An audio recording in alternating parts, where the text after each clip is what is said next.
राम कथा में राम भरत मिलन अत्यंत भावुक और भ्रातृप्रेम के सर्वोच्च शिखर का उदाहरण है। चित्रकूट का यह प्रसंग न केवल भरत जी के त्याग का, बल्कि उनकी अटूट निष्ठा का प्रमाण है।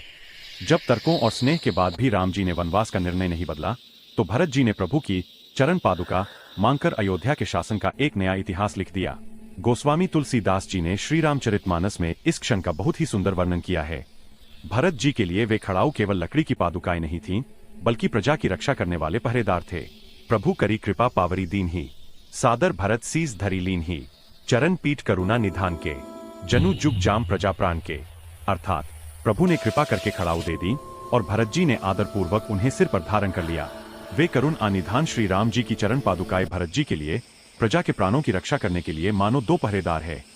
भरत जी ने उन पादुकाओं को ले जाकर अयोध्या के सिंहासन पर स्थापित किया, लेकिन स्वयं कभी सिंहासन पर नहीं बैठे। वे अयोध्यापुरी के बाहर नंदीग्राम में एक तपस्वी की भांति कुटिया बनाकर रहे। उन्होंने राजकाज का संचालन सेवक बनकर किया, स्वामी बनकर नहीं। उनका प्रण था कि वे 14 वर्ष तक उसी प्रकार कंदमूल खाएंगे और तप करेंगे, जैसा उनके भ्राता राम वन में कर रहे थे। भरत जी का यह कृत्य आज भी न्याय का सबसे बड़ा उदाहरण माना जाता है। उन्होंने यह संदेश दिया कि राज्य राजा का नहीं, बल्कि ईश्वर और जनता का होता है, और शासक केवल उसका संरक्षक होता है। यह प्रसंग सिखाता है कि प्रेम में अधिकार नहीं, बल्कि समर्पण होता है।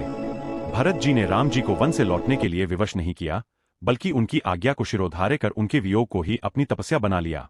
इस पावन राम भरत मिलन प्रसंग ने यदि आपके हृदय में भी भ्रातृप्रेम, त्याग और मर्यादा पुरुषोत्तम के आदर्शों को जागृत किया हो, तो इस कथा को लाइक अवश्य करें। अपने मन के भाव कमेंट में लिखें और ऐसी ही दिव्य भावपूर्ण रामकथाएं निरंतर प्राप्त करने के लिए चैनल को सब्सक्राइब करें। आपका एक छोटा सा सहयोग हमारी सनातन संस्कृति, धर्म और मर्यादा की इस पवित्र परंपरा को आगे बढ़ाने का माध्यम बनेगा। जय श्री राम, जय सीताराम।